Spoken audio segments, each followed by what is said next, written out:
Bonjour à tous et bienvenue sur Copo & Co pour cette nouvelle vidéo.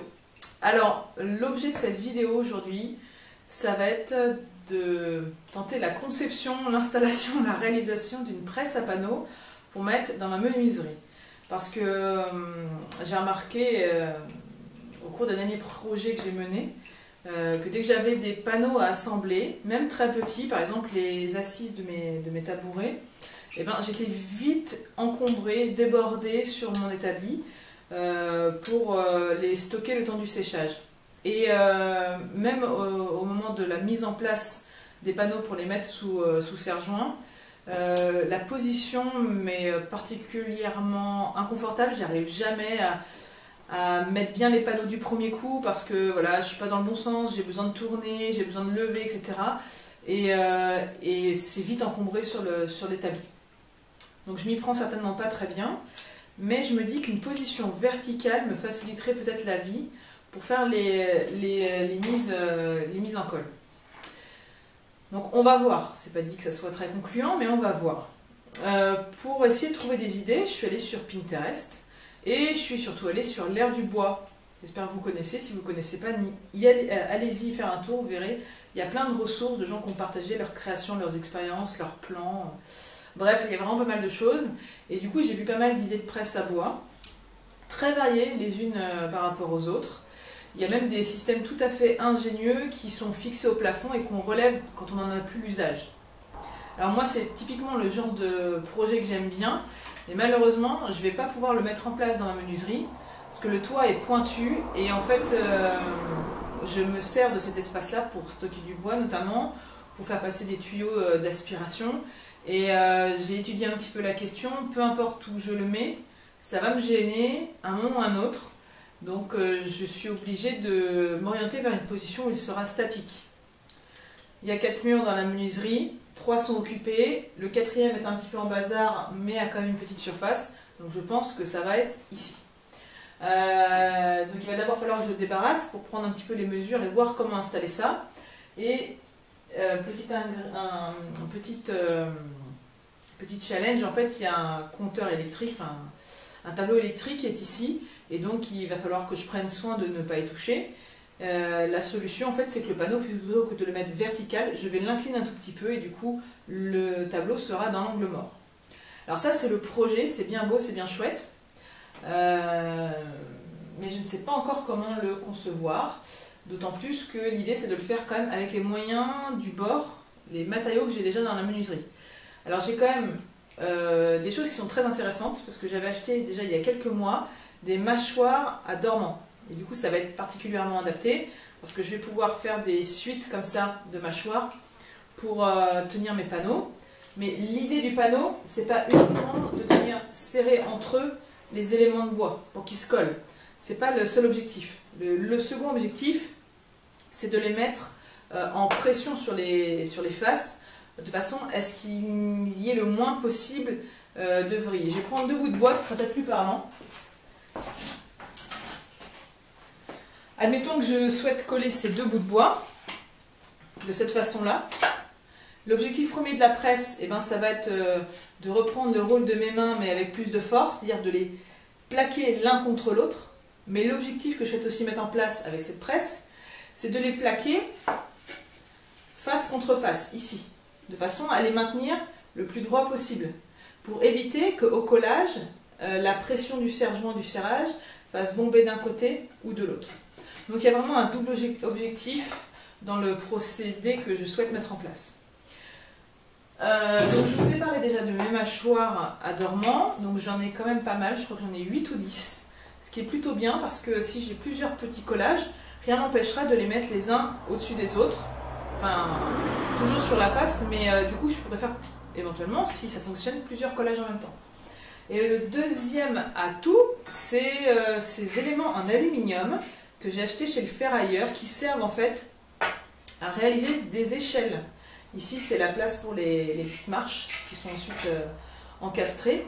Donc j'en ai aussi une dizaine de mémoire. Les trous qui sont déjà présents sont trop gros pour mes mâchoires, donc il va falloir que j'en refasse avec la perceuse à main parce que ma perceuse à colonne est partie en réparation. Mais du coup ce sont des éléments qui sont quand même relativement rigides, qui sont de bonne taille aussi, donc ça c'est un atout, et qui sont relativement droits. Donc ça correspond aux qualités requises pour faire la structure d'une presse, à mon sens. Donc je vais commencer par débarrasser, ensuite je vais prendre un petit peu les mesures et voir comment je peux me fixer au mur et au sol ou au plafond pour que l'ensemble tienne et soit bien rigide. Et puis ensuite on refera le point pour élaborer la meilleure stratégie pour ce projet. Voilà, j'espère que ça va vous intéresser. On regarde le résultat à la fin. Bon visionnage!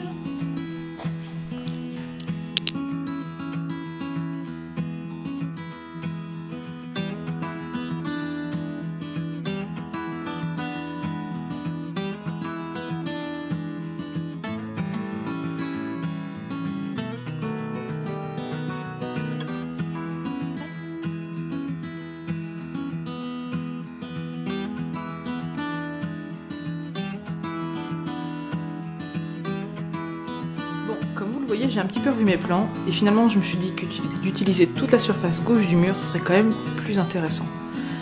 À terme, je pense que ce petit rangement retournera ici, là, dans le coin, entre l'extincteur et la presse à panneaux. C'est parce que ça me permettra de libérer de l'espace derrière la scie quand j'ai des morceaux un peu grands à passer à la scie. Donc, je pense que c'est l'espace qui convient. En termes de dimension, on est à combien ?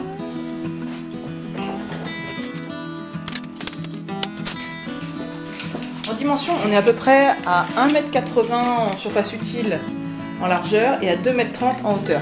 Je ne ferai jamais des panneaux de 2,30 m de large du coup, mais ça me permettra d'en faire un en bas, un en haut et des coups d'avoir de la place.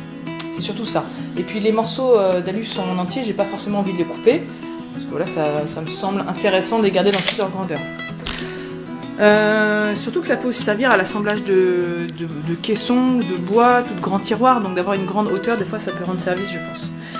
Et ce que je pensais aussi, c'est que ça pourrait me servir, s'il suffit que j'adapte le pied, que j'adapte des supports que j'encastre dans les montants, à ranger mes panneaux. Parce que c'est vrai que pour l'instant j'ai des panneaux qui sont tout au fond là-bas, qui gênent un petit peu, voilà. Donc ça pourrait aussi à terme, quand il n'est pas utilisé pour les collages, servir à ranger les panneaux. Donc voilà, à méditer. Ce que j'ai pensé du coup, c'est de fixer avec un bois là-haut qui sera contre le mur et de fixer aussi avec un bois en bas qui se retrouverait au centre. Vous voyez, il y a une espèce de petite encoche là, au pied de chaque montant d'alu. Et je me dis que ça pourrait être intéressant de jouer là-dessus. Donc, on va faire un petit croquis pour mettre tout ça au propre. Alors,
Alors c'est sûr, cette presse à panneaux elle a certainement plein de défauts, plein de choses auxquelles j'ai pas pensé et qui m'apparaîtront plus tard lorsque j'utiliserai.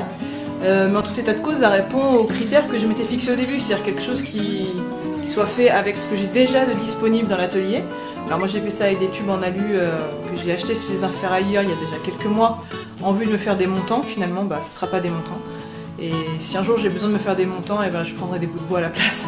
Et d'ailleurs si vous envisagez de faire aussi une presse à panneaux, rien ne vous empêche de prendre des bouts de bois, c'est encore ce qu'il y a de plus simple. Voilà, donc voilà, faire tout avec ce que j'avais déjà dans l'atelier. Donc elle n'est pas parfaite, mais elle fait son job, je pense. On verra à l'usage. Elle n'est pas encombrante, ça c'était vraiment un point important pour moi. Et surtout, du coup, avec les petits plateaux que j'ai construits, qui seront peut-être amenés à évoluer, pareil, encore au fur et à mesure de l'usage et des conclusions que j'en tirerai, ça va me permettre de stocker des petits bouts de bois lorsque j'ai besoin. En attente des projets ou quoi que ce soit. Ce ne sera pas pour des fortes charges bien sûr, mais du coup en plus de servir de presse, eh ben, elle peut permettre de servir de lieu de stockage, parce que c'est vrai que dans l'atelier actuellement, pour des panneaux un petit peu larges, eh ben, c'est vite encombrant et puis j'ai pas forcément vite la place. Donc voilà, pour des surfaces raisonnables ou même des planches, je pense que ça fera bien le taf. Bon écoutez, j'espère que ça vous a plu. Dites-le si ça vous a plu. En tout cas, vous l'aurez compris, l'idée de ce panneau, de cette presse à panneaux, c'est de l'utiliser après pour faire quelques panneaux, notamment dans des projets qui viendront dans les semaines à venir. Donc il y en a pas mal, il y a des étagères, il y a des meubles à chaussures, il y a plein de choses. Donc voilà, j'ai perdu du temps pour, j'espère, en gagner plus tard. Donc cliquez sur j'aime, commentez, abonnez-vous et surtout, faites plein de copeaux. A bientôt sur Copo & Co. Bye bye.